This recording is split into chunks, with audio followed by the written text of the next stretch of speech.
Welcome to the Saltier Politics Podcast. I'm Julie Roginski, along with Emily, and we have Matt Katz, the immigration reporter for WNYC and NPR, in the studio with us today. Emily, we had a great talk with Matt, and the thing that surprised me most about this conversation, we veered a little bit off the rails in a great way, is that Matt, who's this really accomplished immigration reporter, started out writing a dating column. He was sort of the Carrie Bradshaw of suburban New Jersey, turns out. And we delve a little bit into that on the podcast as well. I know. I was surprised by it a lot, and I learned not only about Matt and being the first Carrie Bradshaw, but also his New Jersey politics stuff, which you and him really talked a lot about. Yeah, we kind of geeked out on the Chris Christie stuff a little bit because he wrote a book about Chris Christie, which we'll delve into as well. But it was great to talk to somebody who's actually an expert in the immigration field and being able to sort of separate the myth from the reality of what's going on with this caravan, what's going on with family separations, what's going on at the border by somebody and with somebody who actually covers this, has visited some of these places, and certainly has an expert opinion, and not an opinion, expert view on what's going on, which is very different from a lot of the things that you see and hear in media these days. Before also, I would like to say that he did make you drink a brown alcohol.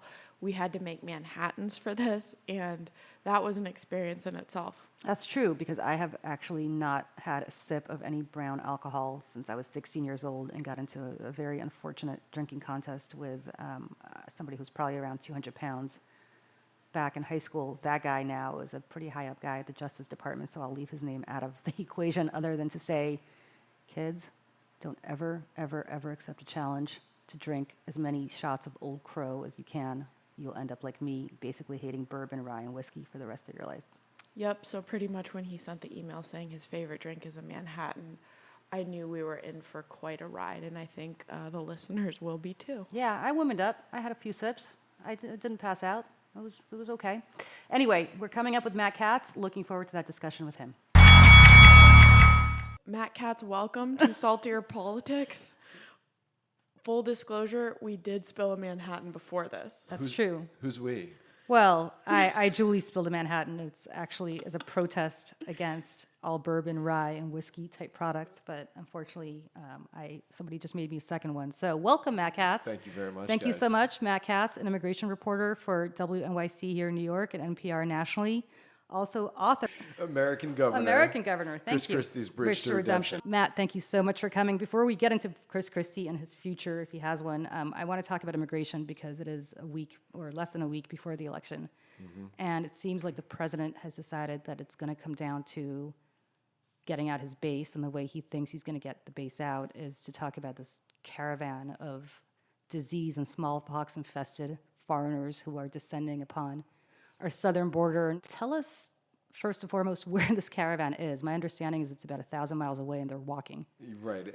Less than a week out from the election, it is the equivalent of South Florida to New York, and they're all walking. Right. So it's going to be many weeks for them to make it to the U.S. border, and once they do, their numbers will likely have dwindled. We've seen this caravan type of thing before, right? Oh, sure. They're periodically caravans. They travel in caravans for safety. It's a typical way that people from the Northern Triangle of Central America will come up to the border. So why don't you tell people, because I'm not sure people have a clear understanding of who is in this caravan.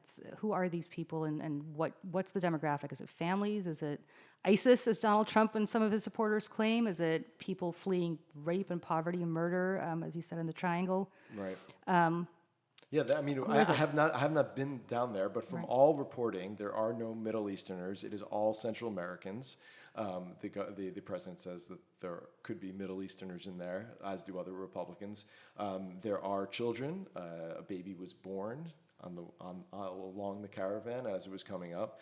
There's also obviously a lot of young men, but it is impossible to know what their criminal record would be or their affiliation with MS-13 if such a thing might exist. There's no way the president would have any idea about that. I mean, generally speaking, the people that are fleeing Central America are doing so because of extortion, because of gangs that run large swaths of those countries, and they're fleeing because of some of it's purely economic. They're looking for opportunity.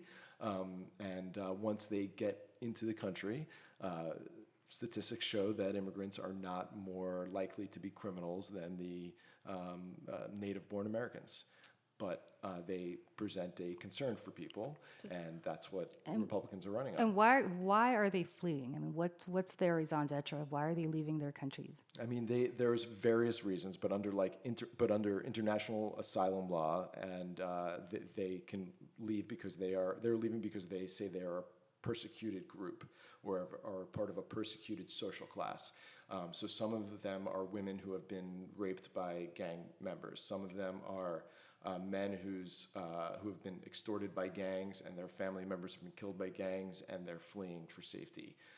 Then there's other economic reasons. They can't find work, and they have to support their family, and they have relatives in the United States, and they've been told they can have opportunity here. So those are the reasons. And I've spoken to people who've been, there aren't protections for gay people, and traditionally we have in the U.S. admitted gays under asylum law, and there are certainly people who are leaving because they're not they're either persecuted because of their homosexuality, or they've been they're persecuted and they're not protected by the government. Like the police, I've been told, don't investigate any sort of hate crime against gay people. So those are the various reasons. But there's people also that sometimes come up from the southern border, and we don't know if there's any in the caravan now, who are from elsewhere. I mean, I interviewed a guy who is from Eritrea, and he had been a journalist, and he wrote something that got himself in trouble, and he flew to 2 other African countries, couldn't find work, ended up flying to Brazil, and then he made his way all the way up from Brazil, all the way through Central America to the U.S.-Mexico border, and then found himself detained in New Jersey. They sent him over to New Jersey to be detained. So you do get other people from elsewhere around the world who come up via the southern border. But there's no indication that there's ISIS people in this caravan right now. So 15,000 troops is just an appropriate response, naturally, to people fleeing for their lives. It's unclear what these troops can really even do. I mean, these are not people who are looking to fight anybody. In fact, they are mostly looking to find an American official so they can declare asylum, because under U.S. and international law, if someone comes up to a U.S. official, border official, and says, I'm here to declare asylum, they pass a brief interview process that indicates they have a credible fear, and then they're allowed to stay in the country pending a full immigration hearing and investigation. So they're not looking to invade. They are just looking to come in and come to the border and declare asylum, which is supposed to be technically legal. What's interesting to me about all of this is I think there's some fear among the president's supporters. This is some sort of White Walker, Game of Thrones, let's storm the wall and just overwhelm humanity here in the States. But in reality, I think from previous caravans, isn't it something like 90% of the people will not reach the border, and of the people who do, about 90% of them will be deported back, right? I mean, it's a very small amount that's going to end up staying here and getting asylum, even if they merit it. Right, and they're not going to, and the numbers that could stay here and then go through the lengthy process to become citizens and then register to vote as Democrats, which is also the concern, that they're coming in to vote as Democrats and tip elections. That's also would be very far off as well. And by the time they do, I think Barron Trump might be running for president, because it's certainly not going to happen any time that Donald Trump in 2020 will be running for re-election. Right. So aside from that, it just seems to me that how did it happen that immigration has become such a major issue? And you did a very interesting story I saw using New Jersey as an example of Democrats in New Jersey, not in swing districts, not really talking about immigration, but Republicans in swing districts really doubling down on it. How did it become such an issue to avoid for Democrats? I get for Republicans why it's such an issue. The president has talked about it nonstop, and it's become something that's really galvanizing the base. But how is it that Democrats have not been able to explain their position on this in an effective way politically? It's unclear if they really have a position. I mean, traditionally, Democrats have not necessarily been any more pro-immigrants than Republicans. So the law currently that Trump is mostly enforcing to a certain degree. I mean, if you've committed a crime and you're not a citizen and you got possession of cocaine, let's say 15 years ago, but you're a legal permanent resident, you have your papers, you can be now arrested. That you're allowed to That's allowed to happen. Trump is enforcing, no one ever actually went after those people, but now Trump is going after those people. Those laws were passed by Democratic Congresses. I mean, we didn't, the law in 1996 was signed by Bill Clinton with a Republican Congress. But that law, signed by Bill Clinton, essentially created the immigration detention system where there's several hundreds of thousands of immigrants in right now. We didn't used to detain immigrants. The whole idea of criminalizing not having your documents was due to a law signed by Bill Clinton. Then the years go on, the immigration system gets more confusing, murkier, more and more undocumented people living in the country, and new Americans and immigrants watch as Democrats didn't really do anything to fix it. They watched as Obama had increased deportations to a significant degree, and then there's now, and you would think. And it seems that given the overheated rhetoric about immigrants, the racism that comes out of the White House about immigrants, that Democrats would stick up for this population. And you see some of it. You see the family separation. The Democrats held some rallies about that. But as we get closer to the midterms, it is clearly evident that Democratic support for immigrants is a mile wide and an inch deep. It does not go very far. So you have candidates running in swing districts in New Jersey and elsewhere in the country who don't even list immigration on their websites. And what's so crazy about that is this is clearly the most talked about controversial issue in America because the president has made it so. And the ways he's changed the law in the immigration realm is more significant than any other ways he's changed law in America. But the Democrats are, Mikey Sherrill is one candidate who's running for Congress in a swing district in New Jersey. She's a Democrat, and she's filling a seat that was held by a Republican in a district that Trump barely won. She does not talk about immigration, doesn't use the word immigration on her website, doesn't even mention Dreamers. I mean, these were broad public support for Dreamers, kids who were brought into the country as kids by their parents. They've never committed a crime. They're going to college. Obama created a pathway for citizenship for them, and Trump took it away. And you don't hear Democratic candidates running on this issue or forcing their Republican opponents to say anything about it. And then that allows their Republican opponents to then label them by being open borders Democrats or abolish ICE Democrats. And immigrant activists and new Americans are very upset by this. They don't understand why they can't get a political party to stick up for them in any way. Even if there's a family separation issue, they say the right things, but they're still kids separated from their parents. But Democratic candidates are not talking about it. You raise a good point. I remember about 6 weeks, 2 months ago, it's all anybody talked about was family separation, and everybody was trying to get down to the border to see these little kids who literally had to go represent themselves in court. Right. A 2-year-old not speaking a word of English, or speaking any language for that matter at that age. Right. And then it seems like that kind of died down. And if you're Donald Trump, why not continue the policy? Eventually, people will lose interest, and eventually you could still do what you want to do. People are still separated, are they not? I mean, there are kids still in detention. There are people still separated, kids still in foster care while their parents are in detention. They have not connected with their parents yet. There's a tent city that can house more than 3,500 kids at the border. That's for kids who come over without their parents. That's where they would go, but it could also be used whenever they want to continue this policy of separating asylum seeker children from their parents at the border. They could certainly do that again. Congress has not done anything to stop it, and it's operatives apparently, Democratic operatives are apparently telling Democratic candidates that voters really just care about healthcare and taxes and the economy, and that's what they should be running on, and not immigration. And Democratic candidates are also going for that. Center, this white center, undecided voter who will not be sympathetic to the immigrants' cause and therefore don't talk about it, don't seem too pro-immigrant. Where others, the immigrant activists, say there's this whole swath of younger people, of people of color on the left who are not voting because they think there's no difference between the parties. And it's unclear why anybody would think a candidate who doesn't talk about immigration going into their election would actually talk about immigration or sponsor any legislation about immigration once they're in Congress.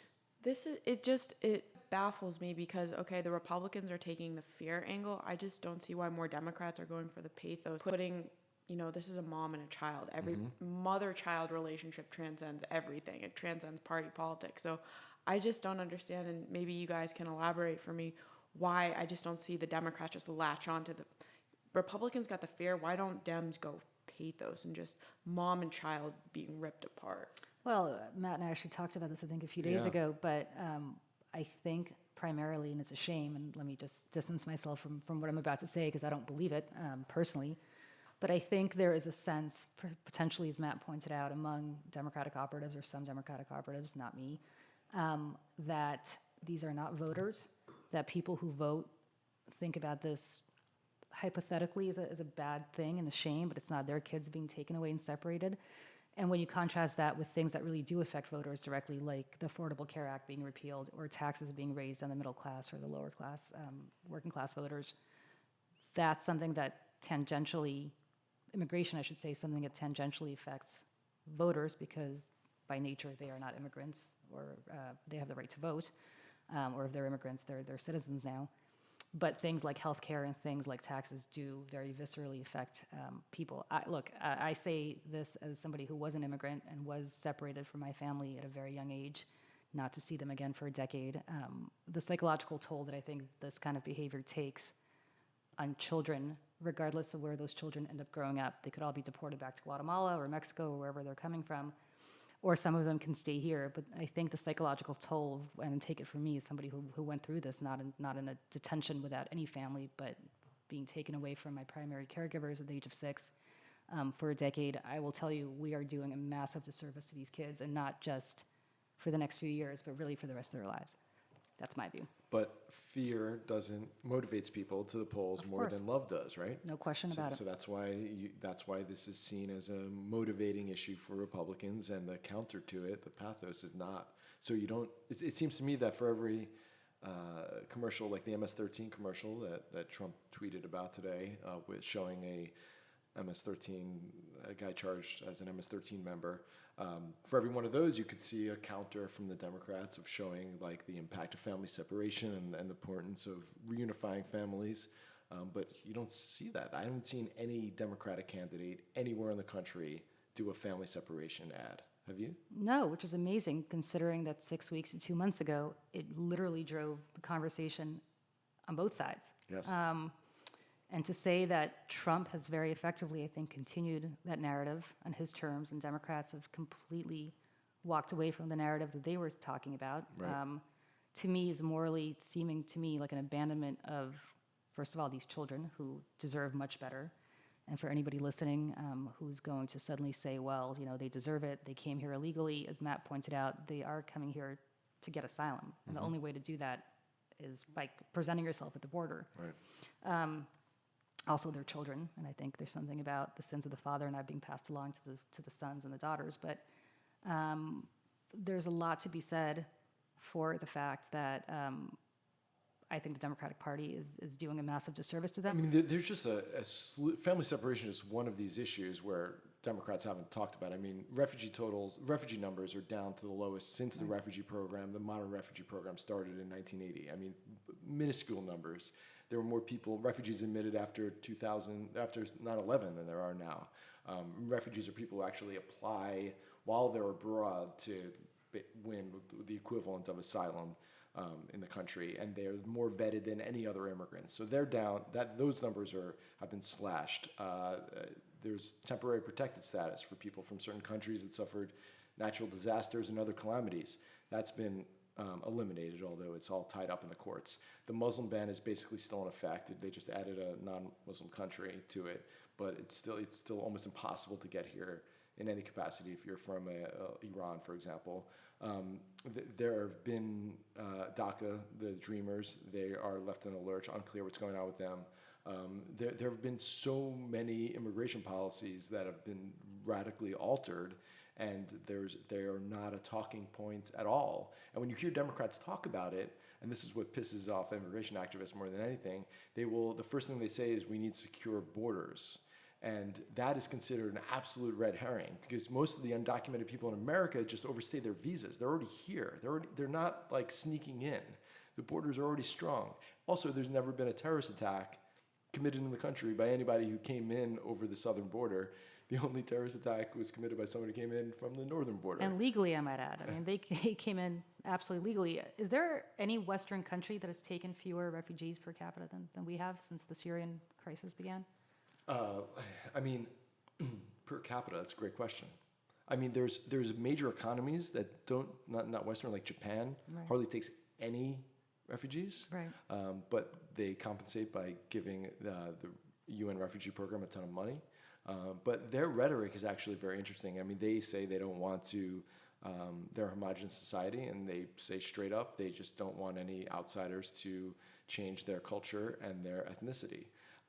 And that's really the kind of the argument that now we're starting to hear here, even though it's obviously a much more heterogeneous population. But so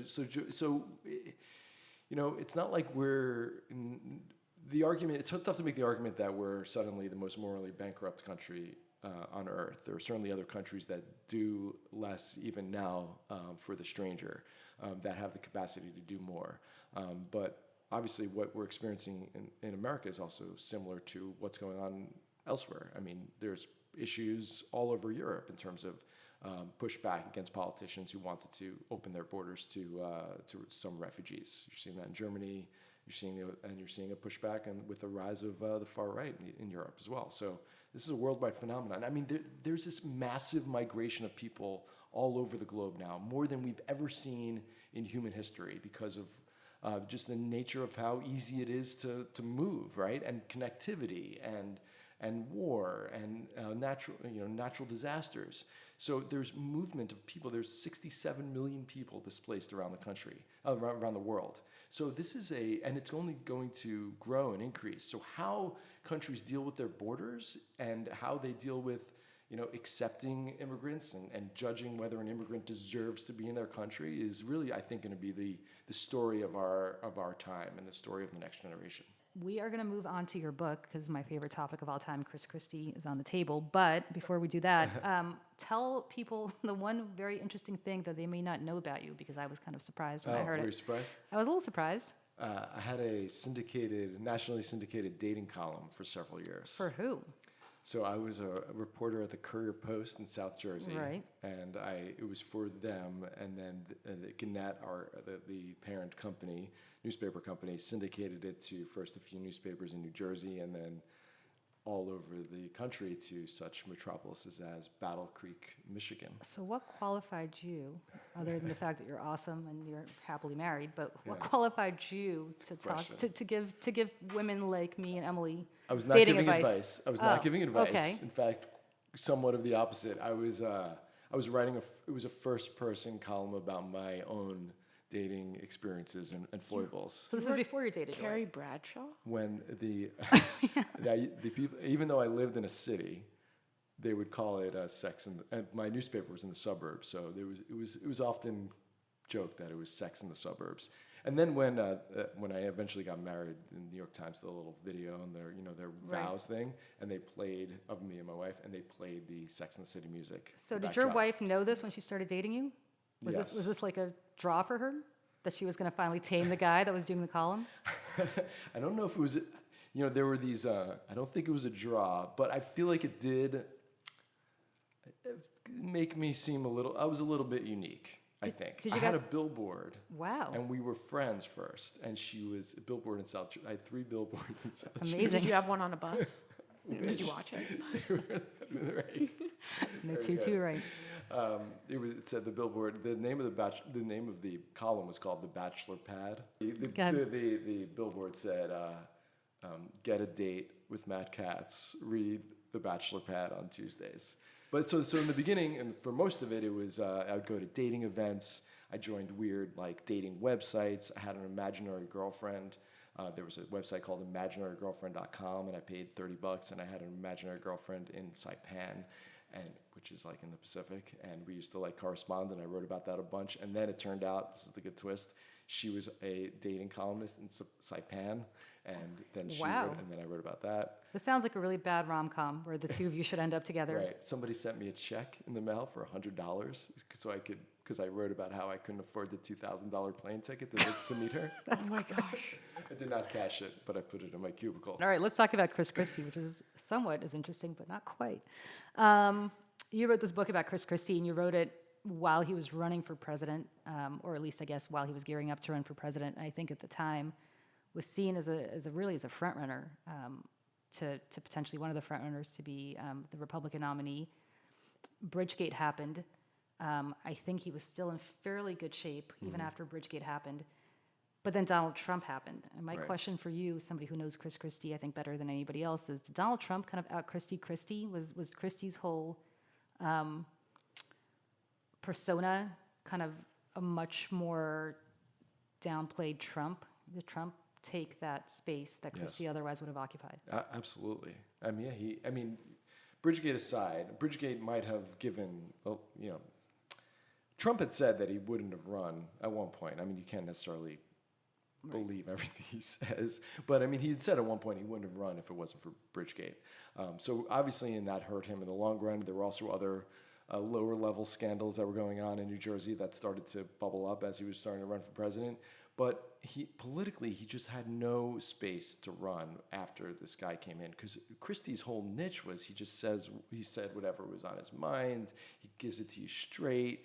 He's not gonna, gloss over stuff. And then when you're then dealing with Trump, it's a whole other level of that. So whatever Christie would say, it would pale in comparison to Trump, and then Trump just filled the room. There was no other avenue for him, and it happened. And then, it was interesting. I thought of this when you were talking about immigration and how the party had shifted. I mean, Christie, when he was governor, won 51% of the Hispanic vote when he ran for re-election, and part of the reason is he allowed undocumented kids to get to go to in-state colleges to get in-state tuition, dreamers, which is like a remarkable thing for a Republican. And he was going to run as this sort of big tent Republican. He was going to run as the guy who had appointed a Muslim judge in New Jersey, and then was criticized for it on the right for appointing a guy who was going to implement Sharia law. And then he went after those critics and said, I'm sick and tired of dealing with the crazies. And then he runs for president. Trump takes up all this space. He can't figure out his lane, and he ends up changing his positions, really. I mean, he then said that Syrian refugees, even 2-year-old orphan children, should be banned from coming into the country. He changed while he was still governor and running. He pulled New Jersey out of the refugee resettlement business, so New Jersey would have no role in resettling refugees. He tried to out Trump, and obviously that didn't work either. He just became less and less popular in New Jersey. I'm going to tell you a story from 2012, and you tell me whether you think this makes sense or not. The story is true, but tell me if you agree with the analysis. So election night 2012, I am sitting in the Fox green room, and if you remember, that was the night that Megyn Kelly did her famous walk to the brain room because Karl Rove was freaking out on air that Ohio had come in or Fox had declared Ohio coming in for Obama, and Rove disputed it. So as that's going on, waiting in the green room to go on, are Tucker Carlson, Laura Ingraham, neither of whom had primetime shows at Fox back then, and me. And as soon as it became apparent that Chris Christie won the election, that Barack Obama won the election, Laura Ingraham or Tucker Carlson, I forgot which one, said, this is due in large part to Chris Christie. And I said, that's strange. I'm from New Jersey. I don't know what Chris Christie had to do with this. And they were basically saying, I can't remember which one it was, but they were basically saying that it's because Christie hugged, which he actually had not, but had in their mind, and in their minds, a lot of people hugged Barack Obama right after Sandy, and he didn't need to do that, and he didn't need to cozy up to President Obama at the time, and that had cost Mitt Romney the election because suddenly Obama looked like a leader and a bipartisan leader at a time of crisis, which Sandy was, and which happened, a few weeks before the election. Not even, it was it was a week. Right. So at that point, something that had never occurred to me as a Northeast liberal, but certainly occurred to them, that Christie was done with the base. And it wasn't because of Bridgegate, which came later. It wasn't because of all the things that you mentioned, whether it was the Muslim judge or the DACA college tuition. Yeah. It was simply because he and Obama had gone on this tour of the Jersey Shore and I think played darts or something at the Jersey Shore. Right. and they seem to be cozying up to each other, and Republicans truly believe that that cost Romney the election, which I completely and profoundly disagree with. But do you think that was really the beginning of the end for Chris Christie with the Republican base? I think it definitely damaged to him. I traveled the country with him after that, and it would get brought up, and he had a good answer for it. Something of a bipartisan answer, but a good answer for it. And then he would, insult Obama about other stuff. But after that, more than a year after that, the polls still showed either him or Jeb as the front runner for the Republican nomination. So I'm sure it would have dogged him if he had been more successful in the primaries as the primaries went on. But it didn't really come up that again, really, because he was never enough of a player in the primaries. So I don't think it was a problem, but I don't think that's why he did so poorly in the Republican primaries. Why was it? He had no space because of Trump. And his shtick did not seem like fresh and new, and it was a very crowded field, and there was this whiff of corruption, even if people did not necessarily buy I think the Bridgegate thing was so bad. That stuff got a ton of coverage. There were other stories that went on about David Sampson, his Appointee to the Port Authority. Appointee to the Port Authority, who got himself a flight to his vacation home by shaking down United Airlines, and that didn't get a ton of coverage, but for a few days it was a big story. There was this drumbeat that this Jersey guy was dirty, and then he didn't have this kind of angle to run on because of Trump. Well, I want to know when you were messengered the dead to me thing from Chris Christie, because that is just the ideal, perfect Mean Girls, but also perfect mob move. Yes. It's a nice combination. So my book about him came out in January 2016. I'm still on the campaign trail with him. He's still answering my questions while I'm following him out of a diner or whatever. I wasn't otherwise talking to him, but I didn't know if he had read the book. I didn't know anything. I didn't hear from his people what he thought. And then February comes around and he loses the New Hampshire primary. And then he licks his wounds and, comes back to Jersey. And I start going to normal Chris Christie press conferences in New Jersey. And he doesn't, one goes by, two goes by, he doesn't call on me. He doesn't and then I realized he's not even calling anybody in my section. He was just avoiding even making any sort of eye contact with me whatsoever. And I'm not really sure what's going on. And then April comes around and I run into one of his people in the State House in Trenton. And he says, "Oh, Matt, the governor asked me to tell Matt Katz he's dead to me." Oh, he passed you a note in City Hall. It wasn't even that he told you directly. It was via messenger. Did not tell me directly. And I have not spoken to him since. It was 2.5 years ago. Well, and I don't know why, and nobody seems to know why. I mean, the book was, I read that book. You devoted a lot of time to Bridgegate. I think it's a topic he probably doesn't want to dwell on. Yes. Which brings me to my next question, which is that he's somebody who, as you said, had a taint of corruption about him, whether fairly or not. But here he is, potentially in line to be the next attorney general. And I keep hearing from a lot of Republicans that there's a good possibility that he could be the nominee. Yeah. How did that happen?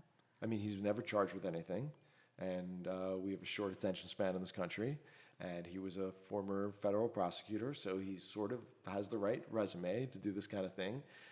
He got his Bridgegate lawyer appointed as the FBI director. Chris Wray was Christie's secret Bridgegate lawyer, which none of us who followed the trial were aware of until later.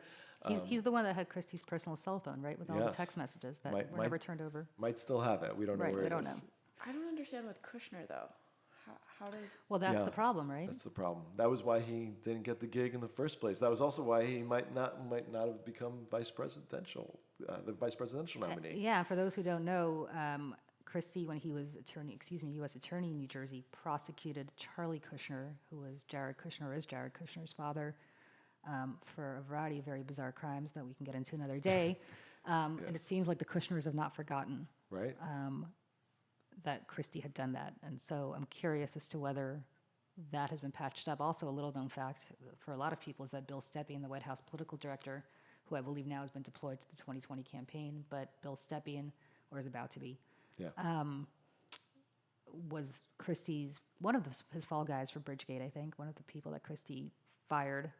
He was one of the Yeah. basically three people. Yeah, he fired right after Bridgegate. And now he's a top guy at the White House, and I'm Yep. curious as to what Bill Stepien's reaction would be if Christie were to suddenly get appointed as Well, Attorney General. Chris Christie had at his last Christmas party as governor, which would have been last Christmas, a year ago, invited Bill Stepien, and Bill Stepien came. So I think that relationship has been patched They up. patched up. Smart of Christie to do, Exactly and right. very generous of Bill Stepien to accept. And- Not the Bill Stepien that we all knew, No, but it's that's, interesting, yeah. huh? And supposedly him and Jared have something of a working relationship. Not to say that they wouldn't stab each other in the back if given the opportunity, but they've apparently somewhat reconciled, at least enough to be in the same room together. Whether Jared would allow Christie to elevate to Attorney General, and whether Jared still has the juice in order to block such a nomination is to be seen. I think we'll know a lot in January when Chris Christie's book comes out. True. Because that will, how he treats Jared in that book, what he says about the Trump orbit in that book, will be a telling indication of whether or not he has a shot at becoming Attorney General. This game that we play called Two Truths and a Lie, we try to guess your lie. Yeah. We both try to outsmart you. Yeah. So you're Okay. two against one. All right, I got three things. All right, go I ahead. prepared them. All right, go. Number one, I have multiple tattoos. Okay. Number two, I was born with a different last name than Katz. That's my last name now. Number three, when I was 17, I voted in the 1996 presidential election. Wow. I'm going to say number three because you somehow are admitting to committing voter fraud. And you're exactly the poster child that Republicans have been railing about. So I hope that's true. So I'm going to go say number three, although I think it might be number one. Do you know the statute of limitations on the? I don't know. I don't know about that. But if Jeff Sessions is listening, I hope it's more than 20 years ago, whatever it is. I think But Jeff Sessions listens to the podcast. I don't know if Jeff Sessions listens to this podcast. I'm not sure. I think if Chris Christie becomes Attorney General, he might listen to this podcast for reasons we probably neither of us wants. But Right. Emily, go ahead. Tattoos. So you're saying three is false. I'm saying three is false. She's saying one is One false. is false. Or three is false. I I did knew not it. commit voter fraud. You what? I did not commit Oh, voter okay. fraud. I All have right. two tattoos. Really? What are they? I have one of my daughter's name on my biceps in the style of the flag at the top of the New York Times. Because I was in newspapers at the time.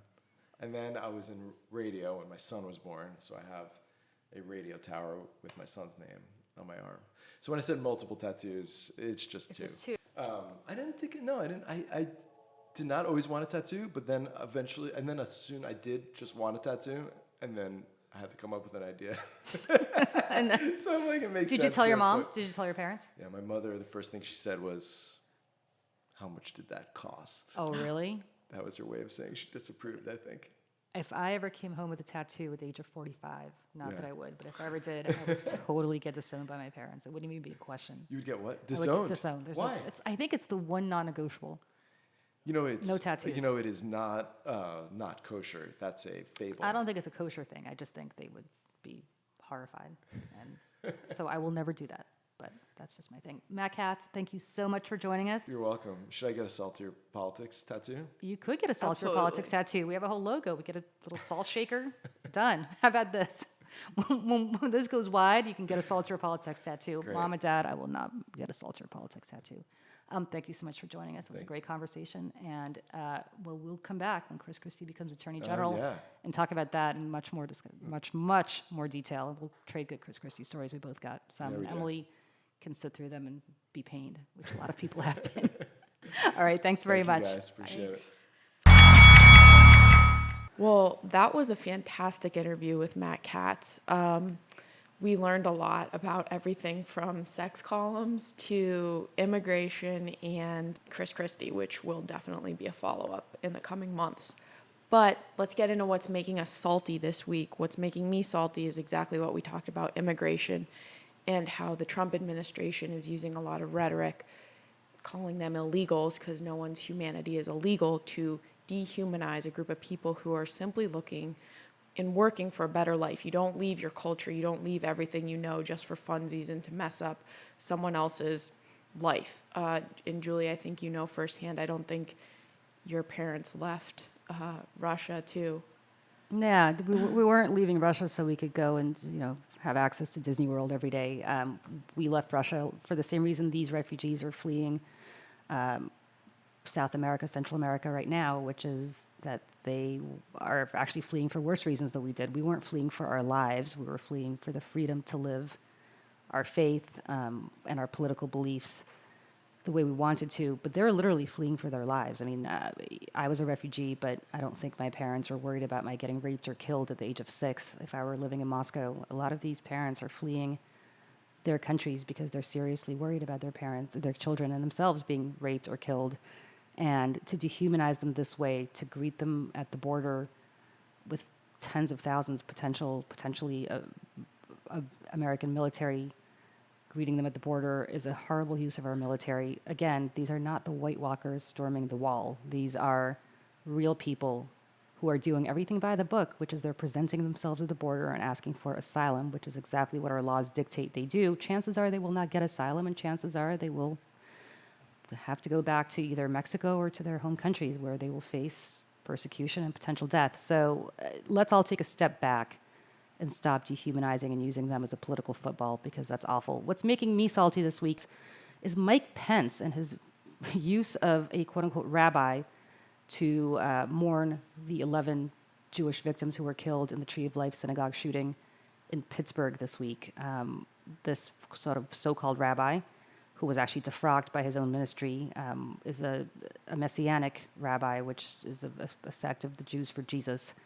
And as I said in our Salty Politics video, you really can't be a Jew for Jesus. If you're a Jew for Jesus, you're a Christian, which is great. You're more than welcome to be one. The Christian religion is a beautiful religion. It's not a judgment on any religion at all, other than to say that maybe there's a better way for Mike Pence to honor Jewish victims than to have somebody who believes that Jews will go to hell if they don't convert to Christianity or don't accept Jesus Christ as the Messiah, which is exactly the opposite of Jewish doctrine. Jewish doctrine believes that the Messiah has not yet arrived. That's what makes Jews different from Christians who believe the Messiah has arrived. So I'm a little salty that Mike Pence couldn't find one real rabbi who subscribes to the Jewish faith, any segment of the Jewish faith. It doesn't have to be an Orthodox one, doesn't have to be a Reconstructionist one, but somebody who probably doesn't believe that Jews are going to go to hell because they don't accept Jesus Christ as their Lord and Savior. That might have been a nice touch from Mike Pence in this time of national reconciliation. I have to say a woman to that one. Yeah, okay. All right, everybody, thank you so much for listening. We'll see you again next week on the Saltier Politics Podcast.